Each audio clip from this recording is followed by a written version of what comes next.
Thank you for tuning in to the Practical Preservation Podcast. Please take a moment to visit our website, practicalpreservationservices.com, for additional information and tips to help you restore your historical home.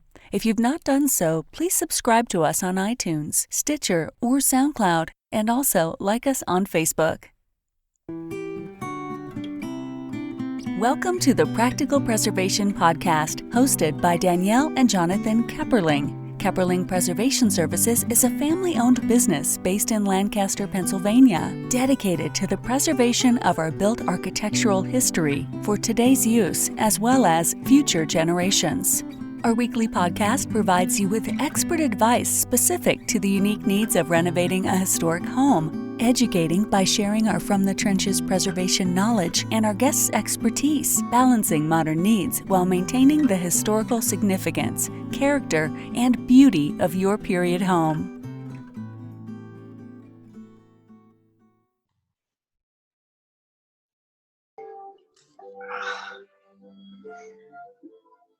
Today on the Practical Preservation Podcast, we have Patricia Cove with us from Architectural Interiors and Design. Patricia, thank you for joining us. It's a pleasure, Danielle. I'm thrilled to be here. Yes, thank you. So tell me a little bit about your background.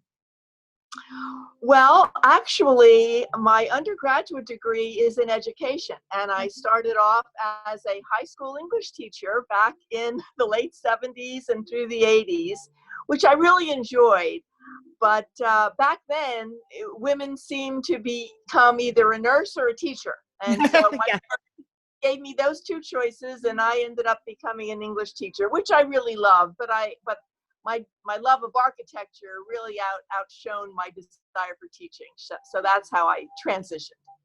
That's interesting. I've heard my aunts that are probably similar age talk about, the career paths that they were given and then how they kind of got to where they are now. So right. Did you go back to school for architecture? Is that? I did. I actually went back to school, and my degree is actually in architectural history. Okay. Because, our love of old buildings is what really drew me into design and renovation and restoration work. Okay, very good. And so how did you after you finished your schooling, did you start your business or did you work for other people first? How did I did. I actually near my apartment in my younger days was a fabulous store called John's Contemporary Interiors. And back in the 70s, everything was laminate and lacquer. And I walked into that store and I just said, I need to move in here. I love this store. And I was really, really lucky in that they hired me as a designer when I was going to school. Oh, very and that's where I got a lot of my experience, and I really learned about products and furnishings and finishes. And so it was a great combination, learning about the history of buildings as well as learning about the interiors and the architectural features. Yes. And they do go together and complement each other. Yeah. Okay, so what services does your firm offer? Well, originally, we did a lot of renovation and restoration work, which we loved, and that primarily is still our specialty. But as the years went by, people began to realize that some of these old historic buildings were too large for the way people were living today. Right, yeah. So probably in the early 90s, we started doing a lot of what's called adaptive reuse work. Okay. Where we would go into a large mansion that was could be anywhere from 15 to 30,000 square feet. Right. And especially here in Chestnut Hill, where we're located, there are an abundance of those types. They're huge, yeah. Yeah. So one of our first projects that we took on, we were so lucky to get it, was actually one of these buildings was being broken down into 12 apartments. Okay. And we got the chance to do all the kitchens and the bathrooms and to create apartments within a historic structure while still maintaining the architectural integrity of the building. Yes, I think that's a great reuse, but I would think that that's also a challenge Oh, of retaining the historic nature. yes. Yeah. Well, what we tried to do was, as one wall came down, we retained the crown molding, for Oh, that example, makes sense. air rails, and then those pieces were actually reused in another part of the building. That makes sense from a preservation standpoint, but it also makes sense from a or sustainability standpoint. It's very green. That's not going into the dumpster then. Absolutely, Yeah. absolutely. So, what geographic areas do you serve? Do you primarily the greater Philadelphia area, or what areas do you serve? Well, originally when we started, most of our work was in Philadelphia. Okay. But over the years, many of our clients have since left and moved on. So our business then has expanded because we go, of course, where the work is. Yeah. So I have projects right now in Boston. I have 2 projects in Virginia, in Annapolis. And one is just getting ready to start in Kentucky. So that Oh my goodness. That's a little further than the East Coast. The East Coast seems manageable. that's right. So, well, what drew you into the historic aspect of architecture and preservation? Well, I don't know where it came from, but inside me, I just love the architectural features of the historic homes. Yeah. Modern architecture is beautiful in that they bring the outside in, but historic architecture has its own ambiance, so to speak, and every different period has its own specific elements that are so different and unique. And I love taking a look at the exterior of an architectural building and then looking how it relates to the interior and vice versa. Oh, yes. Yeah. Those specific features, for example, the Empire period and how it reflects Napoleon and the Napoleonic bee you would see in fabrics. Oh, yes. Coverings. And I just think that's just such a fascinating aspect to historic architecture. Well, and there's the little details, and that's what I say, the details matter, whether it's the nails that were used or the fasteners that were used in different time periods, like those little details are what you can tell. It gives you so many clues to the history of the building. And that's so, yeah. I could understand that. So what makes your business different?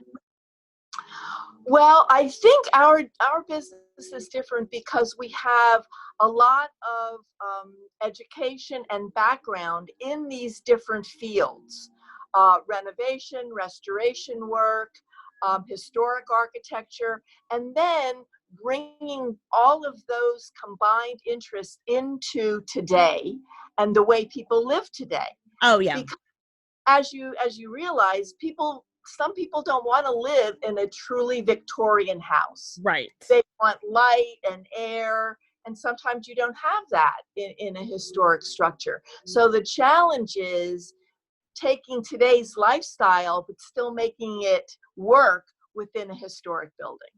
I agree. And I think that I saw, I think it was yesterday on a preservation discussion board, I saw somebody say, buildings are living, you have to keep using them because the usage has to change. I mean, nobody wants to live in a building that doesn't have indoor plumbing. Like, if you took, if you went really back to the colonial, you'd rip all that stuff out, and nobody wants to live that way.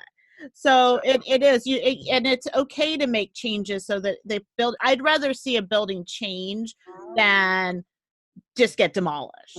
Exactly. I know that there are different thoughts on that, but every building can't be a museum. That's so true. Although I do have to say, Chestnut Hill, where our business is located, is a National Historic District. Yes. And I think this might be one of your later questions, so maybe I'll save what I'm going to say for. Okay. Okay, that's fine. So, what do you wish that you knew when you got started that you know now? Well, actually, one of the things I wished I had known has to do with something that might not be as interesting as some of our other topics, but it has to do with the challenges of talking about how you're paid for your services. Right. Yeah. And when I first started, I was working a different way. And that would be, I would accumulate hours that I was spending with a client and then send them a bill. Right. I found early on, very early on, that was not so hot, because people would look at the bill and say, wow, I had no idea you spent so much time on this project. Yeah. So soon after that experience, now how we work it is, we will go out to a client, we would talk about the project, and then we would come up with one contract fee. Like a fixed price. So, yeah. So so there's no surprises. Right. So that is probably the most important thing that we've learned over. And I think that that's a struggle. And I think that when people are starting their businesses, that's often, you think that's how people do it. So you're going to do it that way. But there sometimes are better ways and easier ways that let you sleep better at night. So true. So true.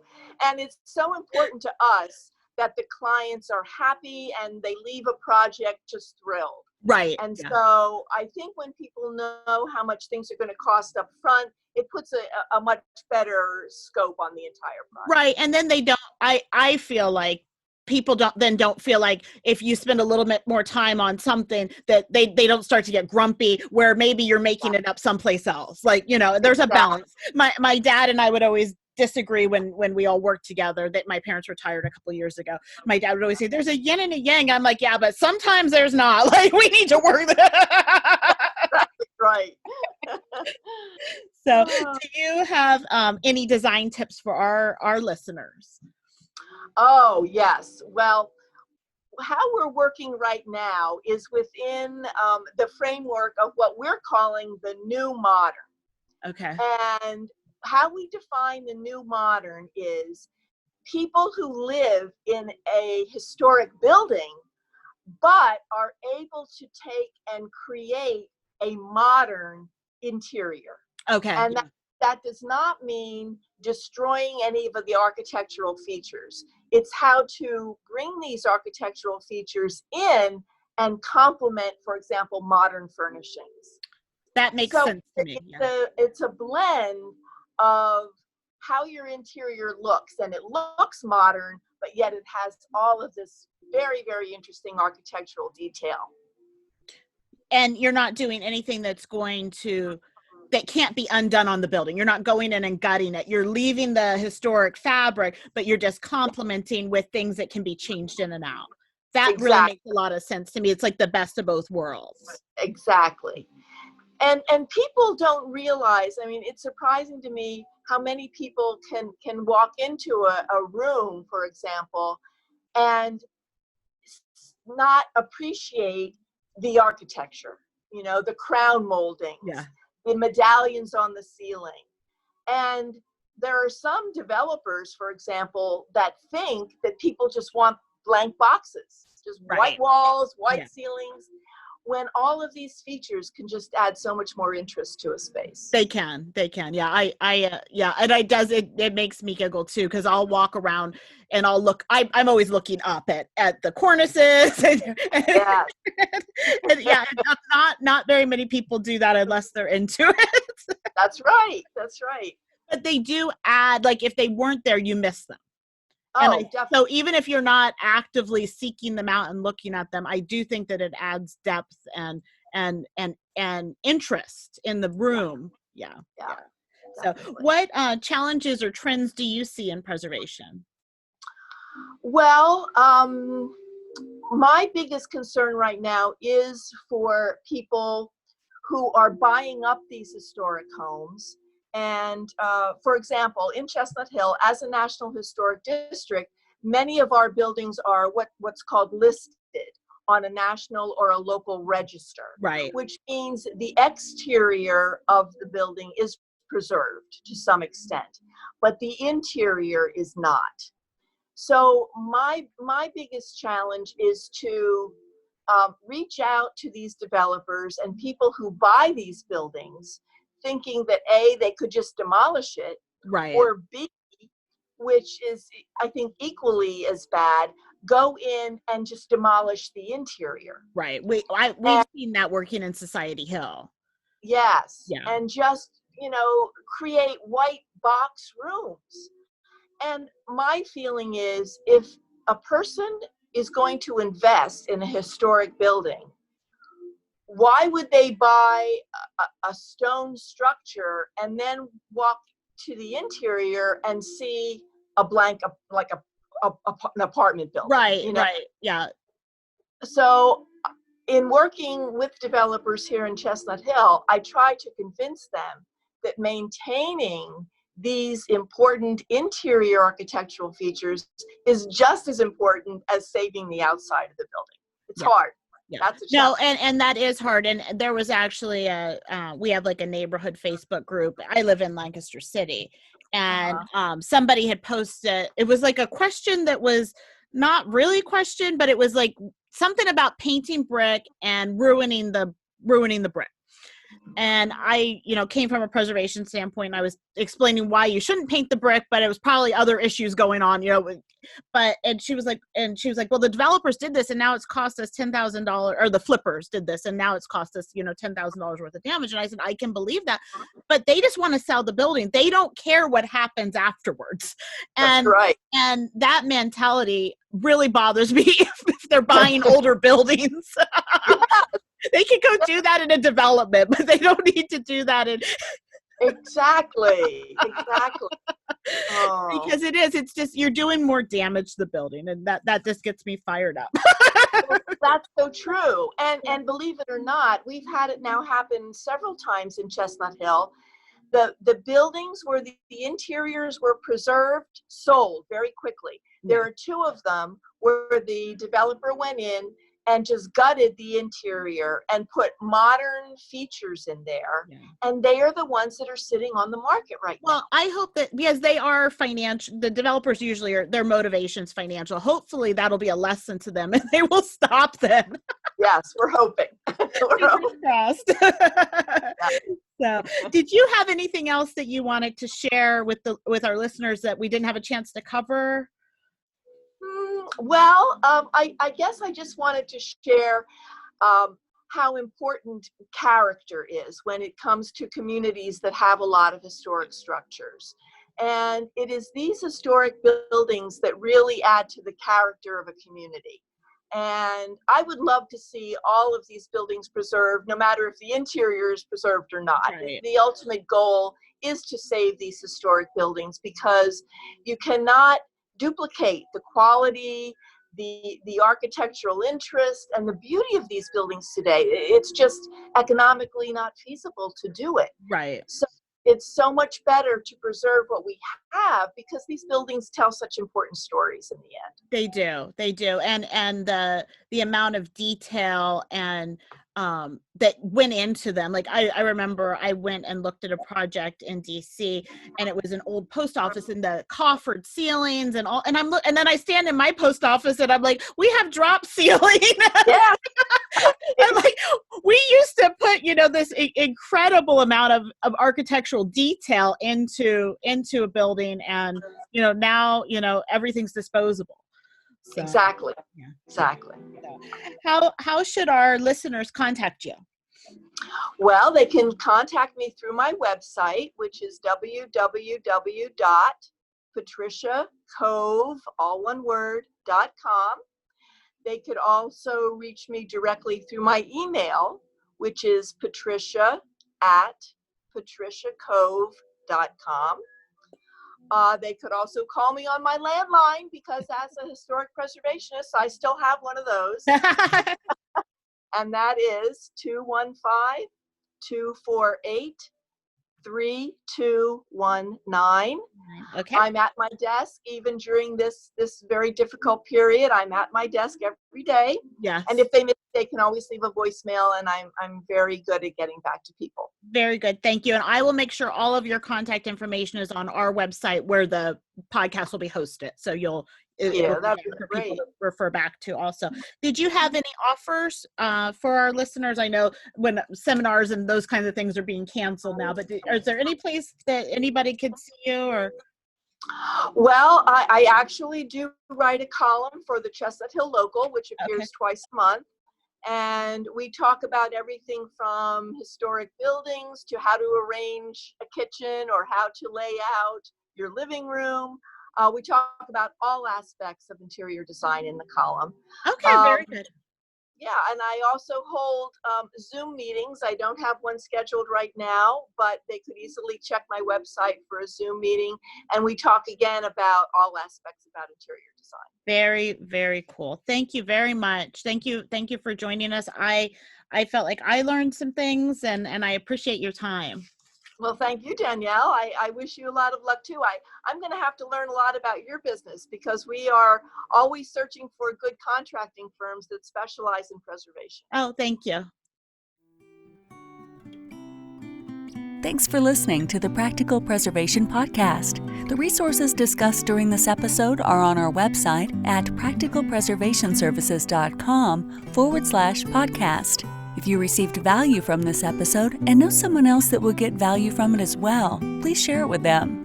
Join us next week for another episode of the Practical Preservation Podcast. For more information on restoring your historic home, visit practicalpreservationservices.com.